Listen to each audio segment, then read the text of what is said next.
close it,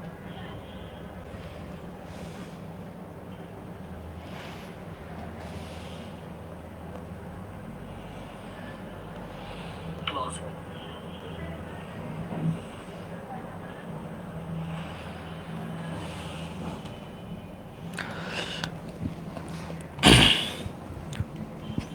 hello, আমার sound ঠিক আছে কি? Hello hello hello hello hello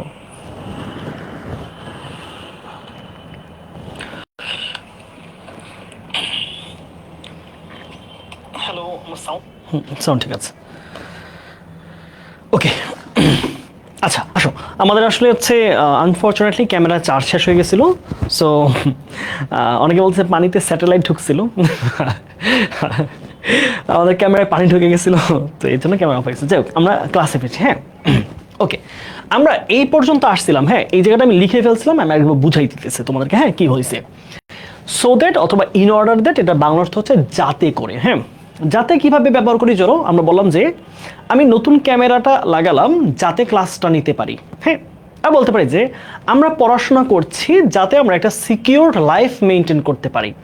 তার মানে একটা কাজ করতেছি, এটার উদ্দেশ্যটা কি? ওই উদ্দেশ্যটা থাকে হচ্ছে আমাদের সো দ্যাট অথবা ইন অর্ডার দ্যাট এই অংশটার পরে, বুঝছো? তার মানে সো দ্যাট বা ইন অর্ডার দ্যাট ব্যবহার করবো কখন? যখন একটা উদ্দেশ্য বোঝাবো যে এই উদ্দেশ্যে আমি কাজটা করতেছি। যেমন দেখো, কোনো একটি কাজ করার উদ্দেশ্য বোঝাতে দুটি ক্লজের মাঝে সো দ্যাট অথবা ইন অর্ডার দ্যাট বসে। সো দ্যাট অথবা ইন অর্ডার দ্যাট আমাদের দুইটা স্ট্রাকচার কাজ করে। যদি সো দ্যাট বা ইন অর্ডার দ্যাটের আগে যদি আমাদের প্রেজেন্ট টেন্স হয়, তাহলে পরের ক্লজটা হবে ক্যান অথবা মে দিয়ে, ক্যান অথবা মে। আর খেয়াল করো, যদি আমাদের স্ট্রাকচার দুইয়ে খেয়াল করো, যদি আমাদের এই পাঁচটা পাস্ট টেন্সে থাকে, হ্যাঁ পাস্ট টেন্সে থাকে, তাহলে কি হবে বলতো? এর পরের অংশটা মানে মাঝখানে কি হবে? In order that. So that, in order that যেটাই থাকুক একই অর্থ। ইন অর্ডার দ্যাট, তাহলে তারপরে কি হবে বলতো? সাবজেক্টের পরে এই আগের মতো ক্যানের জায়গায় কি হবে? কুড। মেয়ের জায়গায় কি হবে? মাইট। তারপর কি হবে? আবার একই রকম ভার্বের বেস ফর্ম, তারপর হচ্ছে আমাদের এক্সটেনশন। ঠিক আছে, ওকে। এবার এই দুটো স্ট্রাকচারকে আমরা একটু এক্সাম্পল দিয়ে জিনিসটা বুঝি তো, বুঝলাম কিনা খেয়াল করো। যে আমি তোমাদের মধ্যে একজনের নাম নিলাম, ধরো রুমানা। হ্যাঁ, আমি রুমানা, তোমাদের মধ্যে একজন স্টুডেন্ট রুমানার নাম নিলাম। হ্যাঁ, যে রুমানা স্টাডিজ হার্ড। রুমানা খুব বেশি কঠোরভাবে পড়াশোনা করে, নিয়মিত করে। তাহলে এরপরে কি হবে বলতো? সো দ্যাট ক্যান অথবা মে যে কোনো একটা নিব। আমি বললাম যে so that she can secure GPA 5। ওকে,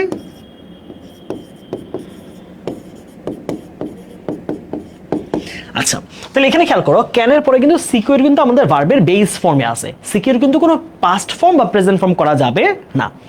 তাহলে কি পাচ্ছি খেয়াল করো তো? Romana studies hard so that she can secure GPA 5। এখন এই পাশটায় কখন কুড হবে অথবা মাইট হবে? যখন আমি প্রথম ক্লজটা পাস্ট টেন্সে রাখি। যেমন ধরো এই ক্লজটাকে যদি আমি পাস্ট করি, হ্যাঁ, তাহলে কি পাচ্ছি বলো তো? এই ক্লজটাকে পাস্ট করলে আমরা কি পাচ্ছি? যে যে we played well, we played বা উই ওয়ার্কড হার্ড, আমরা কঠোর পরিশ্রম করেছিলাম। We worked hard so that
hello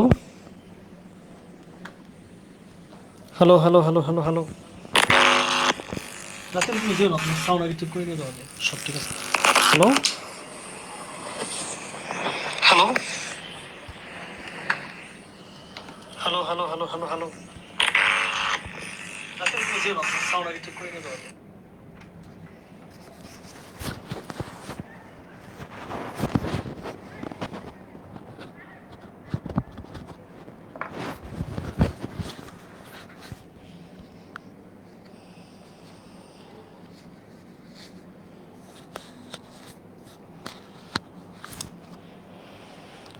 hello,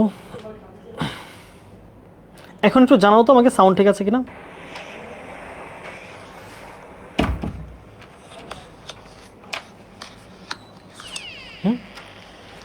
hello, sound ঠিক আছে? এখন একটু জানাও তো আমাকে সাউন্ড ঠিক আছে। সাউন্ড ঠিক আছে। আরেকবার এমন হলে তো আমি একদম হতাশ হয়ে যাব। Same things happen twice. Okay, এইটুকু কি বুঝছো নাকি আবার বুঝাবো বলো তো?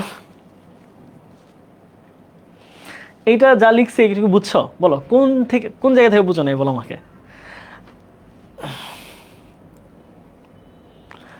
মানে আমরা কিন্তু এই এই জায়গায় কি সাউন্ড ছিল ভাইকে বলো তো? আমি এইটুকু যা পড়াইছি সাউন্ড ছিল?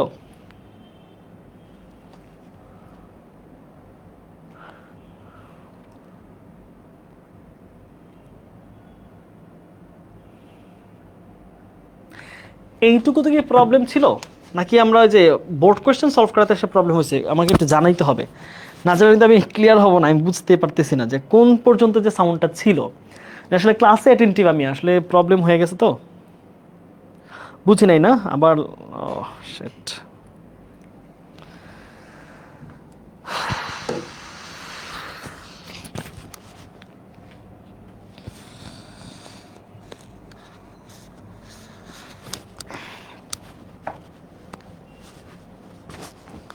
আমরা এই পেজটা থেকে শুরু করি না, এটা যেহেতু পড়াইছি আমরা এখান থেকে শুরু করতেছি। হ্যাঁ, আমরা এই পেজটায় বোর্ড কোয়েশ্চেন, রাইট? তাহলে আমি বোর্ড কোয়েশ্চেন থেকে আবার ব্যাখ্যাটা শুরু করি। হ্যাঁ, বোর্ড কোয়েশ্চেন কি হয়েছে আমি আবার ব্যাখ্যা শুরু করি।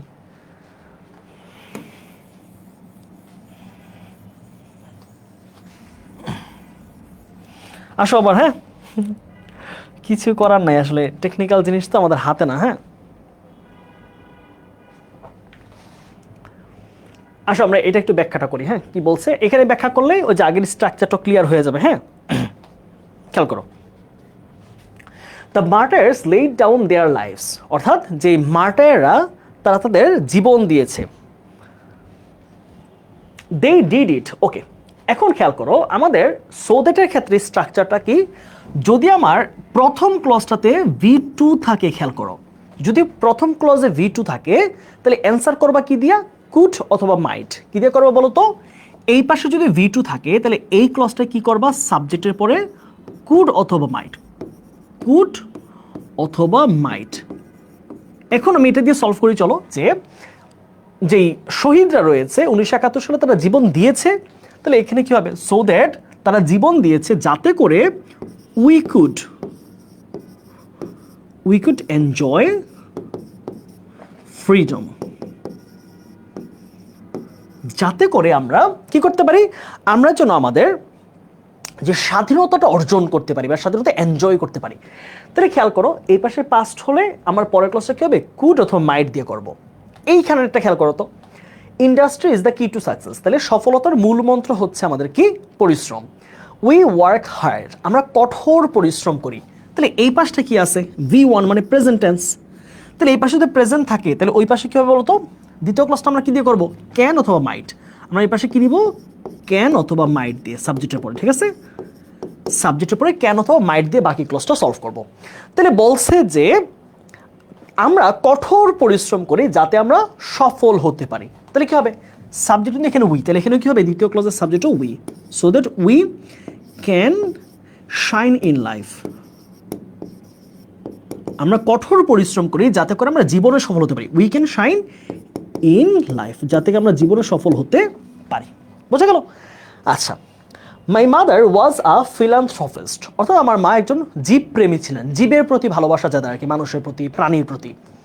She loved to live among the poor villagers, তিনি গরিব দুঃখীদের মাঝখানে, গ্রামের মানুষদের মাঝখানে থাকতে ভালোবাসতেন। তাহলে এই পাশের ক্লসটা কি আছে বলতো, এটা হচ্ছে V2 তে আছে, পাস্টে। তাহলে এই পাশে কি হবে, সো দ্যাটের পরে কুড অথবা মাইট। তাহলে she loved to live among the poor villagers, তিনি গরিব মানুষের কাছে থাকতে ভালোবাসতেন, so that she could help them, যাতে করে তিনি গরিবদেরকে সাহায্য করতে পারতেন। তাহলে আমি কি নিব, অবশ্যই কুড অথবা মাইট নিব। তাহলে সাবজেক্টটা কি, শি, তাহলে সো দ্যাট শি মাইট, ওকে আমি মাইট দিলাম, কোনো সমস্যা নাই, শি মাইট হেল্প দ্যাম, যাতে করে তিনি ওই গরিব দুঃখীদেরকে সাহায্য করতে পারতেন। বুঝা গেল? তাহলে আমি সহজ করে বোঝাই দিচ্ছি তোমাদেরকে, আরেকবার খেয়াল করো তো স্ট্রাকচারটা। আমাদের সো দ্যাট বা ইন অর্ডার দ্যাটের পূর্বের ক্লজটা যদি প্রেজেন্ট টেন্স হয়, তাহলে তার পরেরটা কি দিয়ে শুরু হবে, মে বা মাইট দিয়ে, মে বা অথবা ক্যান দিয়ে। প্রথম অংশ যদি পাস্ট হয়, তাহলে পরের ক্লজটা কি হবে, পরের ক্লজটা হবে হচ্ছে আমাদের কুড অথবা মাইট। এই হচ্ছে আমাদের দুইটা স্ট্রাকচারের পার্থক্য। শেষ। আমরা একটু টাইপ 6 এ আসি, চলো। হ্যাঁ, টাইপ 6 এ কি আছে দেখো, সো দ্যাটের একেবারে কাছের ভাই, সৎ ভাই বলতে পারো। হ্যাঁ, তাদের দেখতে একই রকম মনে হলেও তাদের আচরণ অথবা তাদের কাজ ভিন্ন। So dot dot dot dot that, এটা কখন বসে খেয়াল করো তো, এটার বাংলা অর্থটা হচ্ছে এতই যে, বাংলা অর্থ কি, এতই যে। হ্যাঁ, এই সো ডট ডট দ্যাটের মাঝখানে একটা অ্যাডজেক্টিভ ক্ষেত্র বিশেষে একটা অ্যাডভার্বও বসতে পারে। তাহলে সো দ্যাটের মাঝখানে কি বসবে বলতো, সো এর পরে কি বসবে, মাঝখানে একটা অ্যাডজেক্টিভ অথবা অ্যাডভার্ব, তারপরে কি বসবে, দ্যাট। ওকে, আচ্ছা, এই ক্ষেত্রে প্যাটার্নটা কিরকম বলতো, আমরা যখন বলি যে সে এতই দুর্বল যে সে হাঁটতে পারে না, সে এতটাই দুর্বল ছিল যে সে হাঁটতে পারছিল না, তাহলে এই ক্ষেত্রেও আমাদের স্ট্রাকচার দুইটা কি কি বলতো, এক্ষেত্রে ঠিক আগের মতো আমাদের স্ট্রাকচারটা। যেমন ধরো স্ট্রাকচার 1-এ কি পাচ্ছি আমরা, যদি আমাদের সো এর আগের অংশটা যদি আমাদের কি থাকে, প্রেজেন্টে থাকে, খেয়াল করো, যদি প্রেজেন্ট টেন্স থাকে,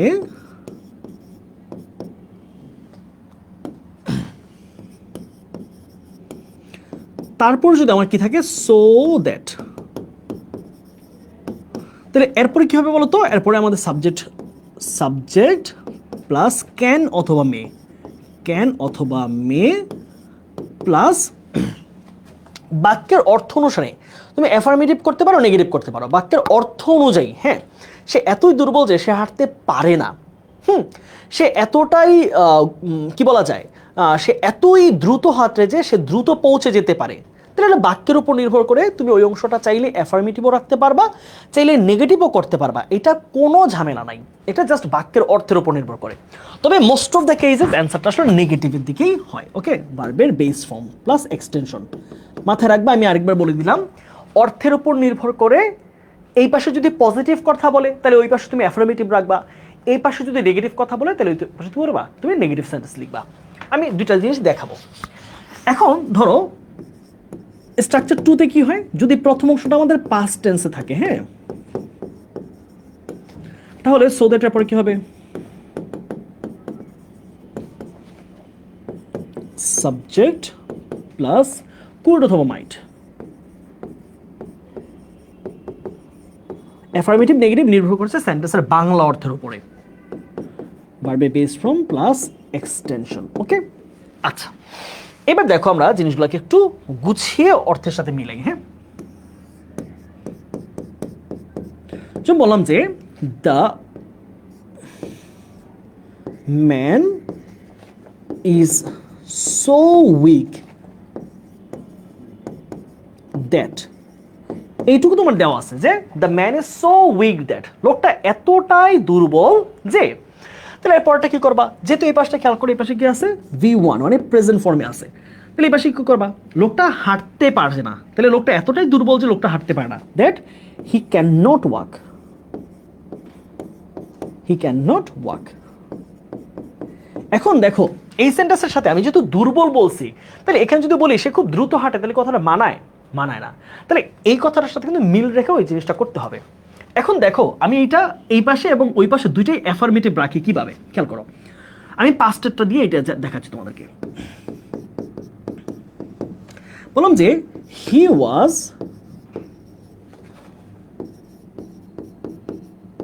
ওয়াকিং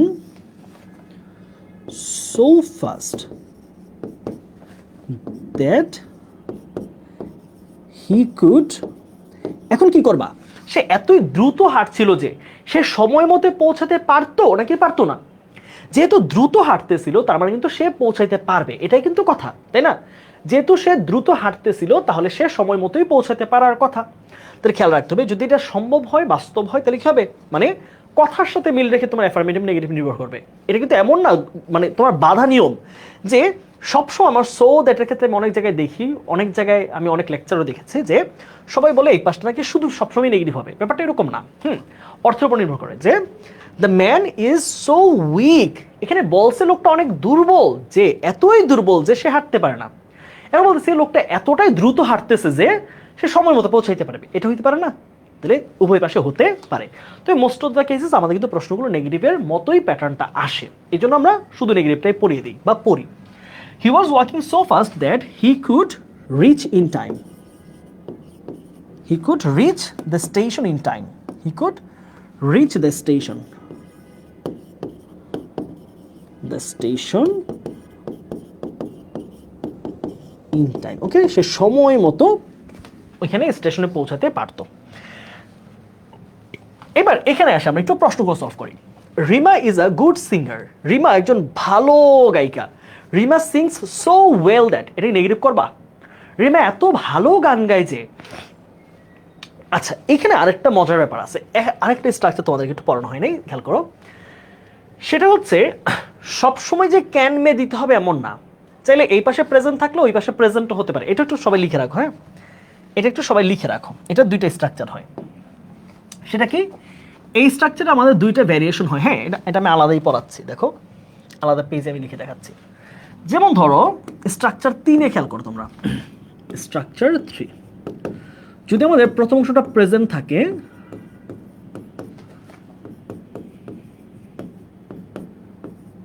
তারপরে যদি সো দ্যাট থাকে, তারপরের ক্লজটা চাইলে আরেকবার প্রেজেন্ট হইতে পারে, কোনো সমস্যা নাই। সাবজেক্ট প্লাস V1 মানে প্রেজেন্ট টেন্স প্লাস এক্সটেনশন। এটা কেমন দেখো তো, এই জিনিসটা বোঝো। আমি বললাম যে যে he is so regular in the class that, in the class, সে ক্লাসে এতটাই নিয়মিত যে, সে এতটাই নিয়মিত যে সব শিক্ষকরা তাকে পছন্দ করে। তাহলে বাস্তব কথা না, যে জিনিসটা বাস্তব সত্য কথা, এটা উভয় পাশে প্রেজেন্টই থাকবে। তাহলে he is so regular in the class, সে ক্লাসে এতটাই নিয়মিত যে that all teachers love him. তো দেখো আমরা কি করলাম, আমরা এই পাশেরটা খেয়াল করো, এই পাশে কি হি ইজ V1 প্রেজেন্টে রাখলাম, আবার এই পাশে কি করলাম V1 প্রেজেন্টে। তাহলে যেটা সত্য কথা, বাস্তব কথা, চাইলে উভয় পাশে প্রেজেন্ট হতে পারে। এখন আমরা একটু বোর্ড কোয়েশ্চেনগুলোর দিকে একটু তাকালেই আমরা বুঝতে পারবো পার্থক্যটা। এখন বললো যে শি সিংস সো ওয়েল, সে এত ভালো গান গায় যে, আমি বলবো যে সবাই শুনতে পারে না, সবাই মনোযোগ দিয়ে শুনে, একদম বাস্তব কথা। তাহলে দেখো এই পাশে প্রেজেন্ট, এই পাশে আমরা চাইলে প্রেজেন্ট রাখতে পারি। তাহলে she sings so well that everyone, everyone কিন্তু থার্ড পারসন সিঙ্গুলার, লিসেন্স হবে, হ্যাঁ, লিসেন্স টু হার, প্রত্যেকে তাকে শুনে, প্রত্যেকে তার কণ্ঠ শুনে। তো দেখো এই পাশে প্রেজেন্ট করলাম, এই পাশে প্রেজেন্ট করলাম, যেটা বাস্তব সত্য কথা সেটা উভয় পাশে আমরা প্রেজেন্টে রাখতে পারবো, কোনো সমস্যা নাই। 2 নম্বর আসো, Kiran got a foreign scholarship. Kiran একটা মেয়ের নাম ধরে নাও, তাহলে কিরণ একটা ফরেন স্কলারশিপ পেয়েছে। She was so happy that, সে এতটাই আনন্দিত ছিল যে, তাহলে কি হবে, এই পাশে পাস্ট টেন্স, তাহলে ওই পাশে কি করবা, তাহলে she was so happy that, সে এতটাই উৎসুক ছিল, এতটাই আনন্দিত ছিল। তুমি সেন্টেন্সের গঠন অনুযায়ী পজিটিভ নেগেটিভ দুইটাই করতে পারবা। তুমি বলা যে সে এতটাই আনন্দিত ছিল যে সে কি বলা যায়, she was so happy that she could not resist her happiness, সে তার আনন্দকে ধরে রাখতে পারছিল না। আমি বলতে পারি সে এতটাই খুশি ছিল যে সে সবার কাছে বলে বলে বেড়াচ্ছিল, দুইটা হতে পারে। তো দেখো she was so happy that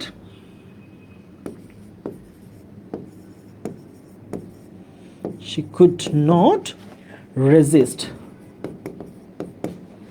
dancing. Okay, বললাম যে কি বলা যায়, সে নাচ থামাতে পারছিল না, ঠিক আছে, সে এতই খুশি ছিল, সে নাচতেছিল খুশিতে। হ্যাঁ, আমি কি দিলাম, সে এতই খুশি না, খুশি হয় আমাদের তোমার মেডিকেল চান্স পাইলা কেউ, হ্যাঁ, চান্স পেয়ে নাচানাচি করবো না একটু, তাহলে she could not resist dancing.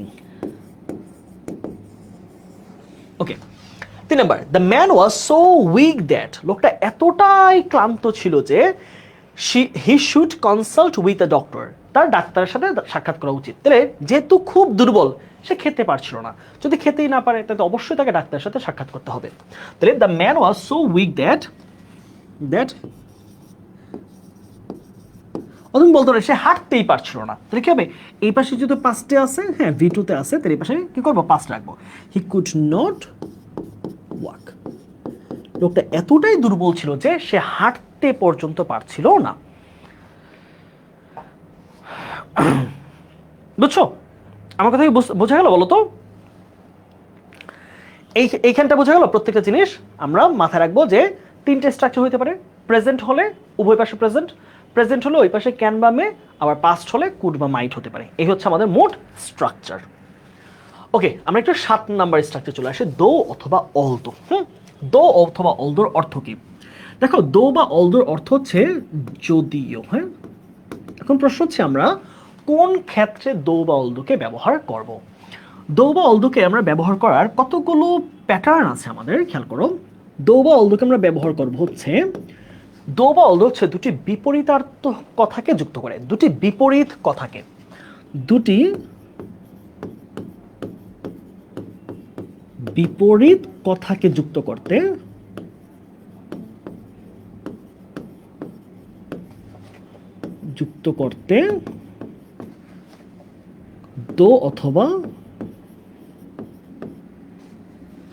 দো অথবা কি বসে বলতো, দো অথবা অলদো বসে, অলদো বসে। আচ্ছা, এটা গেল। কিন্তু দো অলদোর ক্ষেত্রে স্ট্রাকচারটা আসলে কেমন? দো অলদোর ক্ষেত্রে মাথায় রাখতে হবে সামঞ্জস্যপূর্ণ স্ট্রাকচার হতে হবে। হ্যাঁ, সামঞ্জস্যপূর্ণ স্ট্রাকচার, অর্থাৎ উভয় পাশে হয় প্রেজেন্ট, না হয় উভয় পাশে পাস্ট হবে। তাহলে স্ট্রাকচার আমরা কি পাচ্ছি, স্ট্রাকচার 1-এ যে দো অলদোর, যেহেতু দো অলদো মাঝখানে বসে, তাহলে প্রথম অংশ যদি হয় প্রেজেন্ট টেন্সে, তাহলে দো বা অলদোর পরে কি হবে, দো অথবা পরটা কি হবে, এটা প্রেজেন্ট টেন্স, ঠিক আছে। আর দো বা অলদোর আগের টেন্সটা যদি পাস্টে হয়, তাহলে পরেরটা কি হবে, পাস্টে হবে।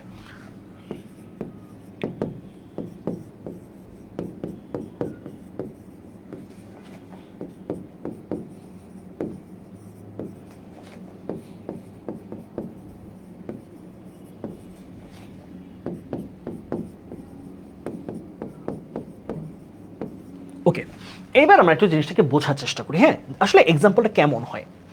এখন বললো যে, বলা হলো যে যদিও সে অনেক ক্লাসে নিয়মিত ছিল, কিন্তু পরীক্ষায় ফেল করেছিল। দেখো, যে পড়াশোনায় ভালো ছিল তার তো ফেল করার কথা না, কথাটা বিপরীত হয়ে গেল না। যে ভালো ছিল, যদিও সে ভালো ছিল কিন্তু পরীক্ষায় ফেল করেছে, তাহলে উভয় ঘটনা কিন্তু অতীতের। তাহলে কি বলতে পারি, খেয়াল রাখতে হবে, দো বা অলদোর ক্ষেত্রে যদি ক্লজটা মাঝে বসে, তাহলে দুইটা ক্লজের মাঝখানে কোনো কমা হবে না, এটা একটু ছোট করে মনে রাখো। দুটি দো বা অলদো দুই ক্লজের মাঝে বসলে কমা হবে না, বাট যদি শুরুতে বসে তাহলে দুই ক্লজের মাঝখানে একটা কমা হবে। হ্যাঁ, ছোট্ট কথা মুখে বলে রাখলাম, মনে রাখবা। তাহলে খেয়াল করো, প্রথম ক্লজটা আমি রাখলাম পাস্টে, হ্যাঁ, আমি এটা শুরুতে দিলাম, তাহলে বললাম যে দো হি ওয়াজ আ গুড স্টুডেন্ট, যদিও সে একজন গুড স্টুডেন্ট ছিল। তাহলে এই পাশটা কি করবো বলতো, ওই পাশটা দেখো, এই পাশে আমি কি করলাম, পাস্টে, তাহলে অপর ক্লজটা কি হবে, পাস্টে হবে। দো হি ওয়াজ আ গুড স্টুডেন্ট, সে যদিও একজন মেধাবী শিক্ষার্থী ছিল, ভালো শিক্ষার্থী ছিল, হি ফেইলড ইন দ্য এক্সাম, তাহলে এই পাশটা কি হবে, পাস্টে, হি ফেইলড ইন দ্য এক্সাম। বুঝে গেল? তাহলে দুইটা কথা কিন্তু কখনোই সামঞ্জস্যপূর্ণ না, এই দুইটা অযৌক্তিক কথা, যে ভালোই স্টুডেন্ট সে ফেল করবে কেন, বিপরীত কথা। তাহলে সে যদিও ভালো স্টুডেন্ট ছিল কিন্তু পরীক্ষায় ফেল করে ফেলছে, হয় না মাঝে মাঝে, হ্যাঁ কোনো একটা কারণে অসুস্থ ছিল বা কোনো কারণে ফেল করছে। তাহলে এই পাশটা পাস্টে, এই পাশটা পাস্টে, তাহলে উভয় পাশে প্রেজেন্টে আমরা কিভাবে করবো? আমরা উল্টা উদাহরণ দিছি না, আমরা হচ্ছে পাস্টের জায়গায় প্রেজেন্ট দিয়ে ফেলছি, প্রেজেন্টের জায়গায় পাস্ট দিয়ে ফেলছি। একটু আমরা এই জায়গাটা মুছে দিচ্ছি। তাহলে কি হবে? এটা হচ্ছে আমাদের এই স্ট্রাকচার থেকে, হ্যাঁ। আচ্ছা, আর এখানটা আমরা কি পাচ্ছি দেখো তো, প্রেজেন্ট উভয় পাশের প্রেজেন্টে কি হবে যে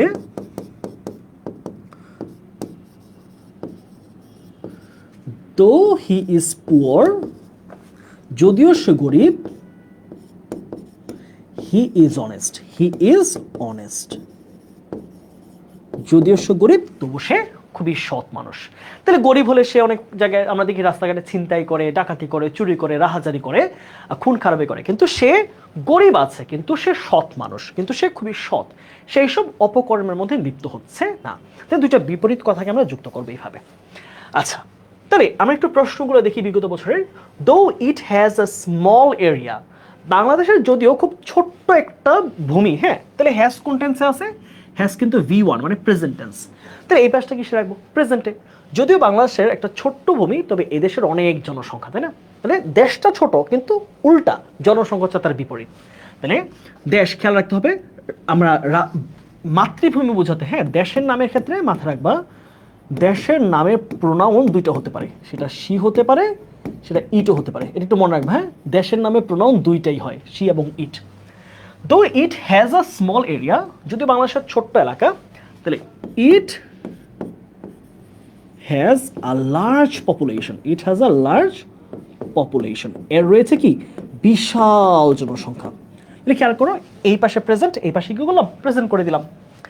এটাতে আসো, দো জাঙ্ক ফুডস লুক অ্যাপিটাইজিং, যদিও জাঙ্ক ফুডগুলো দেখতে খুবই মুখরোচক মনে হয়, তাহলে এখানে দেখো লুক হচ্ছে কিসে আছে? ভার্বের প্রেজেন্ট ফর্মে। তাহলে এই পাশটা কিসে রাখবা? প্রেজেন্ট ফর্মে। উই শুড অ্যাভয়েড দেম, আমাদেরকে এসব খাবার বর্জন করতে হবে বা বর্জন করা উচিত। তাহলে দো জাঙ্ক ফুডস লুক অ্যাপিটাইজিং, দে আর, দেখো এখানে কিন্তু সাবজেক্ট কিন্তু প্লুরালে আছে, ঠিক আছে? তাহলে মাথায় রাখতে হবে, তুমি কিন্তু এর পরের ক্লজ অ্যাফার্মেটিভ নেগেটিভ করাতে কোনো বাধা নাই, তুমি যে কোনোটা চাইলে অ্যাফার্মেটিভ, যে কোনোটা চাইলে নেগেটিভ করতে পারবা। They are not beneficial for health,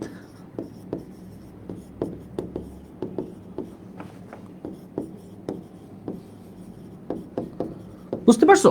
যে though junk foods look appetizing, junk ফুডগুলো দেখতে যদিও খুব মুখরোচক মনে হয়, they are not beneficial for health, সেগুলো আমাদের স্বাস্থ্যের জন্য ভালো নয়। বুঝে গেল? তাহলে এই পাশটা দেখো কি রাখলাম? প্রেজেন্টে রাখলাম। নেগেটিভ করতে পারো, নেগেটিভ নিয়ে দোলদের ক্ষেত্রে কোনো ধরনের কনফ্লিক্ট নেই। তারপরে দেখি, দো দ্য পেন রাইটস ওয়েল, এখানে কিসে আছে? এখানে V1 আছে মানে প্রেজেন্ট টাইম। ড্যাশ, যদিও পেনটা মানে কলমটা দিয়ে খুব ভালো লেখা হয়, I can't afford to use it, আমি এটা অ্যাফোর্ড করতে পারবো না ব্যবহার করার মতো। তার মানে কি? এটা অবশ্যই দামি, তাহলে দামিটা প্রেজেন্ট টেন্সই হবে। Though the pen writes well, it is very expensive, it is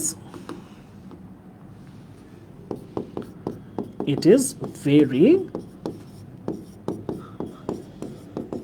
expensive, ঠিক আছে? এটা খুবই ব্যয়বহুল, কলমটা খুবই দামি অথবা ব্যয়বহুল, ঠিক আছে? ওকে, আশা করছি এটা ক্লিয়ার হয়ে গেছে তোমাদের। আমাদের 8 নাম্বার স্ট্রাকচার একটু চলে আসি, টিল অথবা আনটিল। ওকে, আসো, টিল বা আনটিল আমরা কখন ইউজ করি সেটা আগে দেখি। টিল বা আনটিল অর্থ হচ্ছে যতক্ষণ না পর্যন্ত, হ্যাঁ, যতক্ষণ না পর্যন্ত। ওকে, আর আনটিল অর্থ হচ্ছে, দেখো খেয়াল করো, আনটিল ওয়ার্ডটার নিচে একটা নেগেটিভ। ওকে, এটা খুব মজার একটা প্যাটার্ন আছে, খেয়াল করো। আনটিল এই ক্লজ মার্কারটার নিচে নেগেটিভ বা কনজাংশন যেটাই বলো নেগেটিভ, কিন্তু টিল কিন্তু অ্যাফার্মেটিভ। এখানে হচ্ছে মজার খেলাটা। তার মানে আনটিল যখন দিবা তখন ক্লজকে আবার নতুন করে নেগেটিভ করতে হবে না, আনটিল অর্থই নেগেটিভ, আর টিলের পরে চাইলে বাক্যকে অ্যাফার্মেটিভ নেগেটিভ উভয় করা যাবে। হ্যাঁ, আচ্ছা, তাহলে খেয়াল করো, আমরা টিল বা আনটিলের ক্ষেত্রে সাধারণত এত ঝামেলার প্রশ্ন তোমাদের আসে না, তোমাদের প্রশ্ন সহজ হবে, ঠিক আছে? এত ঝামেলা যাওয়ার প্রয়োজন নেই, আমরা একটা স্ট্রাকচার দিয়ে দেখাচ্ছি। টিল বা আনটিলে আমাদের মোট 2 থেকে 3টা স্ট্রাকচার আমার কাজে লাগে। একটা হচ্ছে, খেয়াল করো, যে প্রথম ক্লজটা যদি তোমার পাস্টে থাকে, পাস্ট টেন্স যদি হয় প্রথম ক্লজটা, তাহলে অবশ্যই দ্বিতীয় ক্লজটা পাস্টেই হবে, এক্ষেত্রে কোনো বাধ্যবাধকতা মানে এক্ষেত্রে কোনো ছাড় নাই। তাহলে টিল বা আনটিল এর পরে কি হবে বলতো, টিল বা আনটিল এর পর আনটিলের ক্ষেত্রে কিন্তু একটা এল, এটার পরে হবে হচ্ছে আমাদের পাস্ট টেন্স। ওকে, শেষ। এইটুকু আমরা সহজ মনে রাখলাম। কিন্তু ঝামেলাটা কখন হয় বলতো, ঝামেলাটা হয় প্রেজেন্টের ক্ষেত্রে। ঝামেলাটা প্রেজেন্টের ক্ষেত্রে কি, প্রেজেন্টের ক্ষেত্রে টিল বা আনটিল অর্থ যদি না, যতক্ষণ না, আনলেস অর্থ হচ্ছে যদি না, আনলেস অর্থ যদি না। তাহলে খেয়াল করো আমাদের অন্য ক্ষেত্রে কি হয়, যদি প্রথম ক্লজটা খেয়াল করো, হ্যাঁ প্রথম ক্লজটা যদি ইম্পারেটিভ সেন্টেন্স হয়, হ্যাঁ ইম্পারেটিভে হয়, ইম্পারেটিভে থাকে, তাহলে এরপরটা কি হবে, টিল বা আনটিলের পরে এইটা অবশ্যই প্রেজেন্ট টেন্স হবে। কিসে হবে, প্রেজেন্ট টেন্স। এই দুইটা থেকে পরীক্ষা মোটামুটি তোমাদের প্রশ্নগুলো আসে। হ্যাঁ আমরা একটু দেখাই, এরপর যদি কোনো এক্সট্রা মনে হয় আমি সেটা এবার লিখে দিব। ওকে, এইটা একটু সবাই খেয়াল করো। যেমন আমি বললাম যে সে এখানে অপেক্ষা করেছিল যতক্ষণ না আমি ফিরে এসেছিলাম। তাহলে সে অপেক্ষা করেছিল, আমি ফিরে এসেছিলাম, দুইটা কিন্তু অতীতের কথা। তাহলে কি বললাম যে she waited here, সেখানে অপেক্ষা করছিল যতক্ষণ না আমি ফিরে আসছিলাম, রাইট। তাহলে আনটিল, তাহলে প্রথম ক্লজটা কিসে আছে, V2 তে, মানে পাস্টে আছে 10 to 15। তাহলে এই ক্লজটা দেখো এটা কিসে আছে, এটা কিন্তু আমাদের পাস্টে আছে, তাই না ভাইরা। তাহলে এটা যদি পাস্টে হয় তাহলে অপর ক্লজটা কি হবে, অবশ্যই পাস্টে হবে। তাহলে she waited here, সে এখানে অপেক্ষা করেছিল যতক্ষণ না পর্যন্ত আমি আসছিলাম, তাহলে until I came, অথবা বললাম কেম ব্যাক। ওকে, যতক্ষণ আমি ফিরে আসছিলাম, ধরেন কাউকে দাঁড় করাই দিয়ে গেছিলাম, বললাম যে আমি যতক্ষণ না ফিরে আসছিলাম সে এখানে অপেক্ষা করছিল, ঠিক আছে। এখন যদি প্রথম ক্লজটা যদি তুমি ইম্পারেটিভ করো, হ্যাঁ প্রথম ক্লজটা যদি ইম্পারেটিভ করো সেক্ষেত্রে কি হচ্ছে দেখো তো, যেমন ধরো আমি কাউকে বললাম যে এখানে অপেক্ষা করো যতক্ষণ না আমি ফিরে আসি, বা বাহিরে অপেক্ষা করো যতক্ষণ আমি তোমাকে ডাক দিই, তাহলে কি হবে যে wait outside the room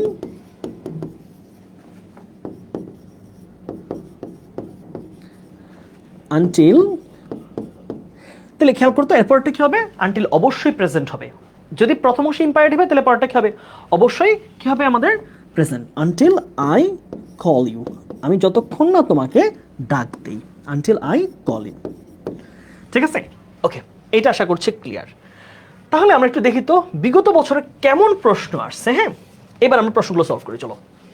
they continued to walk, তারা হাঁটতেই থাকলো। তাহলে কন্টিনিউড কিসে আছে বলতো, V2 তে না পাস্টে না, তাহলে এই পাশটা কি হবে, অবশ্যই পাস্টে হবে। তারা হাঁটতেই থাকলো যতক্ষণ না পর্যন্ত তারা স্টেশনে পৌঁছালো, তাই না। দেখি এটা তোমরা নিজেরা সলভ করো, আমি 2 নাম্বারটা করাচ্ছি। প্লিজ ওয়েট হিয়ার, দয়া করে এখানে অপেক্ষা করো, আনটিল একটা আই মিসিং হয়েছে, আনটিল, তাহলে এখানে অপেক্ষা করো কিসে আছে, ইম্পারেটিভ, রাইট। V1 দিয়ে যদি শুরু হয় মানে ভার্বের বেস ফর্ম দিয়ে ইম্পারেটিভ, তাহলে ইম্পারেটিভ হলে পরের অংশ কি হয়, অবশ্যই প্রেজেন্ট। তুমি এখানে অপেক্ষা করো যতক্ষণ আমি ফিরে আসি, তাহলে আনটিল আই কাম ব্যাক, অথবা আনটিল আই রিটার্ন, রিটার্নের সাথে কিন্তু ব্যাক হবে না। এবার আসো, Rina waited until dash, she went after getting it, সে এটা পাওয়ার পরে গেল।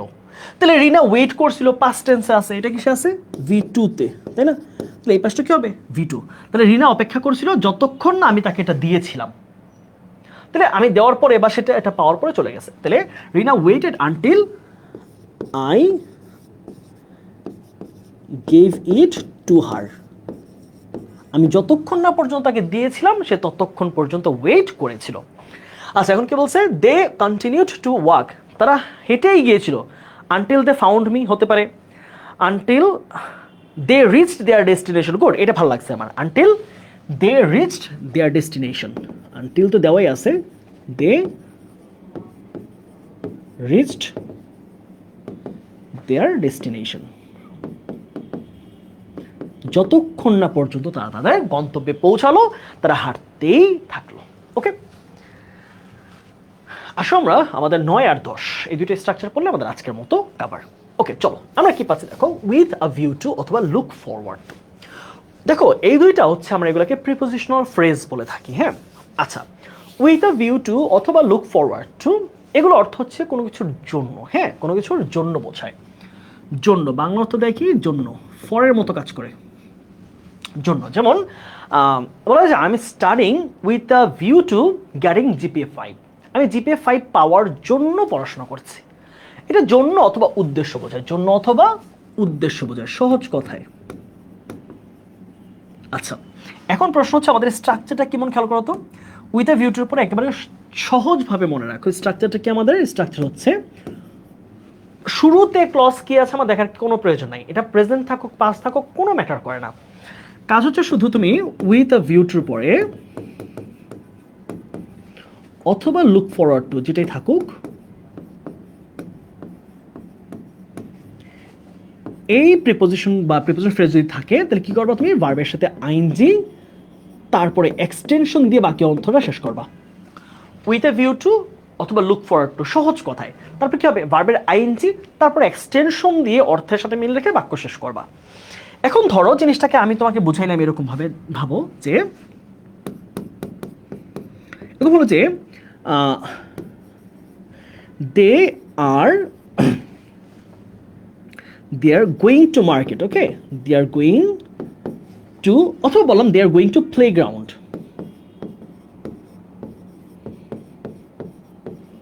দে আর গোয়িং টু প্লেগ্রাউন্ড, তারা মাঠে যাচ্ছে, উদ্দেশ্য কি, with a view to, with a view to, অবশ্যই কি হবে, প্লে হবে না কিন্তু, with a view to playing football.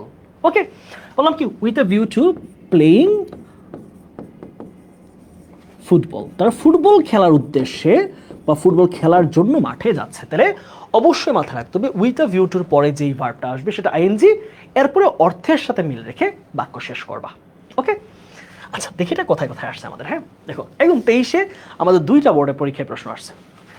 কি বলছে দেখো, my brother will come to Rajshahi from Dhaka, Dhaka থেকে আমার ভাই রাজশাহীতে আসবে, so I have to go to station. এখানে কি আছে ম্যাটার করে না, কোন টেন্স আছে, আমাকে স্টেশনে যাইতে হবে। উইথ এ ভিউ টু কি হবে, রিসিভ হিম, না, with a view to receiving him, তাকে রিসিভ করার জন্য। তাহলে উইথ এ ভিউ টুর পর কি হবে, রিসিভিং।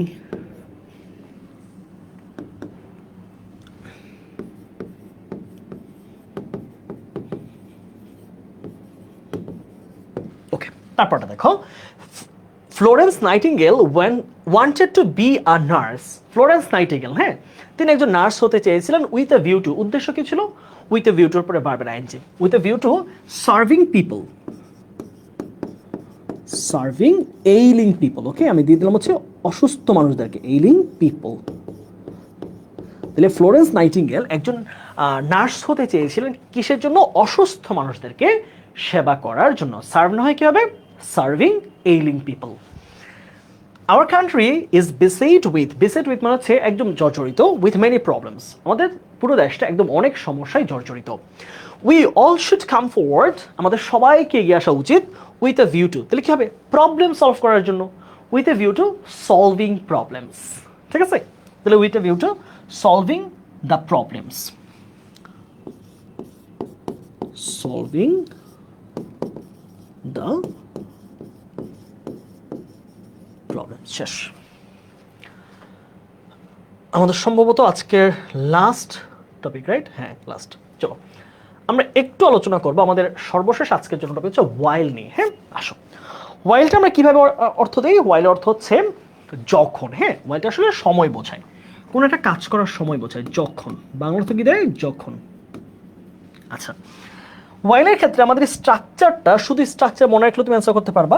দুইটা স্ট্রাকচার হয়, খেয়াল করো। প্রথম স্ট্রাকচার হচ্ছে শুরুতে কি আছে কোনো ম্যাটার করে না, ঠিক আছে, শুরুতে প্রেজেন্ট আছে না পাস্ট আছে ওইটা কোনো ম্যাটার করে না। যদি আমাদের ওয়াইলের পরে দেখো যে কোনো সাবজেক্ট নাই, সরাসরি ওয়াইলের পরে যদি ভার্ব দেখো, তাহলে ভার্বের সাথে আইএনজি দিয়ে এরপর এক্সটেনশন দিয়ে বাক্য শেষ করবা। ঠিক আছে, ওয়াইলের পর সরাসরি ভার্বের আইএনজি, মাঝখানে কোনো অক্সিলিয়ারি মোডাল ভার্ব কিচ্ছুই নাই। তাহলে ওয়াইলের পরে যদি সরাসরি ভার্ব আসে, মাঝখানে কোনো সাবজেক্ট না থাকে, তাহলে কি হবে, ভার্বের সাথে আইএনজি। আর যদি দেখো ওয়াইলের পরে স্ট্রাকচার 2 হচ্ছে, ওয়াইলের পরে যদি সাবজেক্ট দেওয়া থাকে অথবা বাক্যের প্রয়োজনে তোমাকে সাবজেক্ট নিতে হয়। ব্যাপারটা এমন না যে সবসময় সাবজেক্ট দেওয়া থাকবে, কখনো কখনো বাক্যের প্রয়োজনে তোমাকে সাবজেক্ট নিয়ে নিতে হবে, আদারওয়াইজ বাক্যের অর্থ কমপ্লিট হবে না। তাহলে দেখো যে হোয়াইলের পর যদি সাবজেক্ট নেই অথবা দেওয়া থাকে তাহলে কি হবে, সেক্ষেত্রে পাস্ট কন্টিনিউয়াস টেন্স হবে, অর্থাৎ ওয়াজ বা ওয়ার, ওয়াজ অথবা ওয়ার, তার সাথে হবে কি তখন হবে ভার্বের আইএনজি তারপর এক্সটেনশন, মানে আমরা পাস্ট কন্টিনিউয়াস টেন্স বলতে আসলে যা বুঝি আর কি।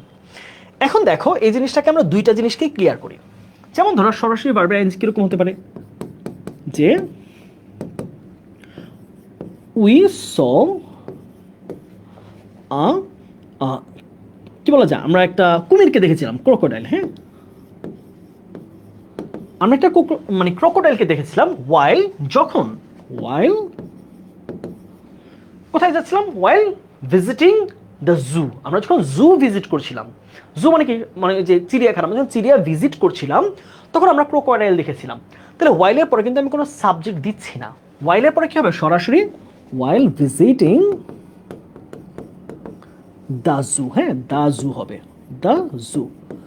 আমরা যখন জু ভিজিট করছিলাম তখন আমরা ক্রোকোডাইল দেখেছিলাম, ঠিক আছে। আচ্ছা এখন যদি ধরো আমি সাবজেক্ট মাঝখানেটা দিয়ে দিই তখন কি হবে খেয়াল করো, যে এখন সাবজেক্ট যে প্রয়োজন মাঝে মাঝে সাবজেক্ট নিজে নিতে হয় এই জিনিসটা তোমাকে বুঝাই দিচ্ছি, খেয়াল করো। যেমন আমি বললাম যে মাই মাদার কল্ড মি, আমার মা আমাকে ডাকলো যখন আমি টিভি দেখছিলাম। তাহলে এক্ষেত্রে খেয়াল করো, এক্ষেত্রে এই যে ভিজিট করার যে ব্যক্তিরা তারাই তো দেখছে নাকি, তার মানে ক্রোকোডাইল দেখেছে যে ব্যক্তি, ভিজিট করেছে তারাই, কিন্তু এখানে যে ডেকেছে মা, কিন্তু টিভি দেখছিলাম আমি, তাহলে সাবজেক্ট ভিন্ন হয়ে গেছে না, তাহলে তোমাকে সাবজেক্ট নিতে হবে, না হয়ে যাবে মা যখন টিভি দেখছিল তখন মা ডাকছিল, ব্যাপারটা এরকম না, বলছি যখন আমি টিভি দেখছিলাম মা ডেকেছিল, তাহলে মা ডেকেছিল এটা পাস্ট হবে, আর আমি টিভি দেখছিলাম সেটা হবে পাস্ট কন্টিনিউয়াস। তাহলে my mother called me while I was watching TV.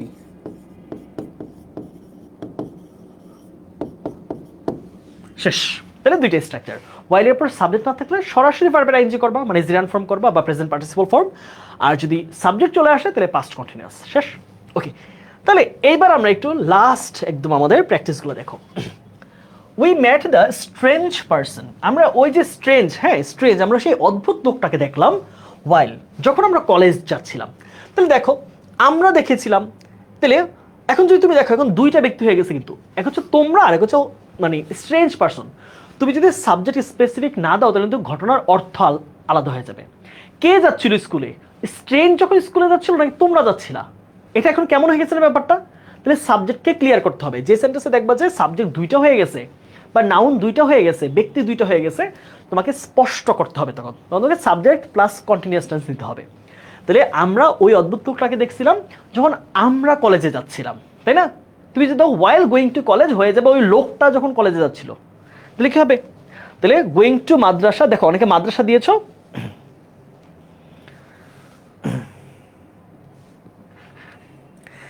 অনেকে দেখছো যে শুধু মাদ্রাসা, হ্যাঁ। ওয়াইল পাসিং রোড, ওয়াইল পাসিং রোড যখন দিচ্ছ তখন তো এটাও মাথায় রাখতে হবে যে কে পাস করছিল রাস্তাটা। তুমি দুইভাবে দিতে পারো যে we mate the strange person while he was passing the road, যখন সে রাস্তা পার হচ্ছিল, অথবা ওয়াইল we war passing the road, দুইটার ক্ষেত্রে সাবজেক্ট নির্দিষ্ট করতে হবে। তো দেখো আমি দুইভাবে লিখতে পারি, we mate the strange person while we were going to college, যখন আমরা কলেজে যাচ্ছিলাম তখন আমরা অদ্ভুত লোকটাকে দেখছিলাম। আমরা বলতে পারি আমরা ওই অদ্ভুত লোকটাকে দেখছিলাম যখন সে রাস্তা পার হচ্ছিল, তাহলে ওয়াইল হি, তখন হচ্ছে subject say, while he was crossing the road, যখন সে রাস্তাটা পার হচ্ছিল। আমার কথা ক্লিয়ার, বুঝতে পারছো। দেখো তুমি যখন সাবজেক্টকে না নিবা তখন জিনিসটা অস্পষ্ট থেকে যাচ্ছে, তখনই বুঝতে হবে যে যখন অস্পষ্ট হয়ে যাচ্ছে তখন তুমি সাবজেক্টটা বসিয়ে সেন্টেন্সটাকে কমপ্লিট করবা, তাহলে জিনিসটা স্পষ্ট হয়ে গেল বা প্রোনাউনটা রেফার হয়ে গেল। We had to walk through a জঙ্গল, আমাদেরকে জঙ্গলের ভিতর দিয়ে হাঁটতে হইতো। উই স আ স্নেক, এখন তুমি বললা আমরা একটা সাপ দেখেছিলাম যখন স্কুলে যাচ্ছিলাম, এখন এটা কিন্তু বোঝা যায় যে স্কুলে কে যায়, স্কুল তো আমরাই যাবো নাকি সাপ স্কুলে যাবে। কিন্তু স্ট্রেঞ্জ পার্সন, পার্সন তো যে কেউ হতে পারে, তাই না। এক্ষেত্রে তুমি যদি না দাও তাও সমস্যা নেই, বাট আমি বলবো যদি সাবজেক্ট না দেওয়া থাকে সেক্ষেত্রে দিয়ে সলভ করাটা ভালো। তাহলে we saw a snake while going to college, তবে এটার চেয়ে আমি প্রেফার করবো ব্যক্তিগতভাবে ওয়াইল উই ওয়ার দেওয়াটাকে। We were going to college, ওয়াইল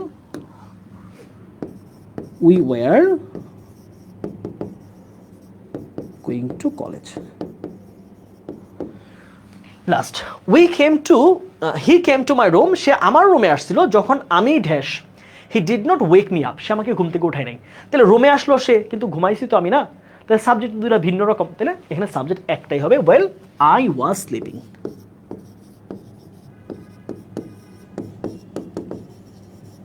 বুঝছো? ক্লিয়ার সবার?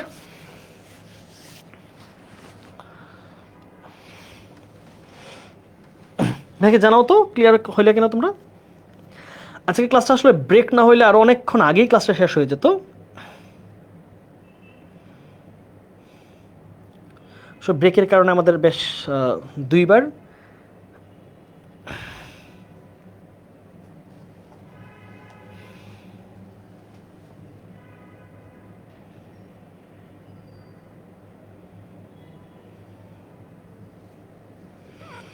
All clear? হ্যাঁ, ওকে গুড, ঠিক আছে। তাহলে আমাদের এই টপিকটা যদি ক্লিয়ার হয়ে থাকে আমরা এটার উপর দ্বিতীয় পার্টটা নিব। আরও কয়েকটা স্ট্রাকচার দেখো, ক্লাস বড় ছোট হওয়ার ব্যাপারে আমি একটু তোমাদেরকে বলি। হ্যাঁ, তোমরা অনেকেই বলতে পারো যে ভাইয়া খুব দ্রুত গ্রাফিন চ্যাট হবে না ভাইয়া। আজকে পুরোটাই শেষ করতাম, কারণ কালকে আমার পরীক্ষা আছে, তো কালকে পরীক্ষার জন্য না হয় বেশি প্রেশার হয়ে যাবে। হ্যাঁ, এখন আমার যেতে 11টা বাজবে, গিয়ে পড়াশোনা আরও করতে হবে, আর নয় পুরোটাই নিতাম। তোমাদেরকে নেক্সট ক্লাস অর্থাৎ নেক্সট যে স্কেজুল আমার মঙ্গলবার, তার আগে তোমাদের এই টপিকটা আমি সুন্দরভাবে গুছিয়ে শেষ করে দেবো, ঠিক আছে? ওকে, তাহলে আজকে এখানেই শেষ করছি। সবাই ভালো থাকো, সুস্থ থাকো, পড়াশোনা করো, এবং ভাইয়ের জন্য দোয়া করো আমি যেন সুস্থ সবলভাবে থাকতে পারি, কালকে যেন পরীক্ষা ভালো দেই, এবং যেন তোমাদের কাছে আবার ফিরে আসতে পারি, ঠিক আছে? সবার জন্য অনেক অনেক দোয়া, অনেক অনেক ভালোবাসা রেখে আজকে ক্লাস শেষ করছি। সবাই ভালো থাকো, সুস্থ থাকো, বন্দি পাঠশালার সাথেই থাকো। আসসালামু আলাইকুম।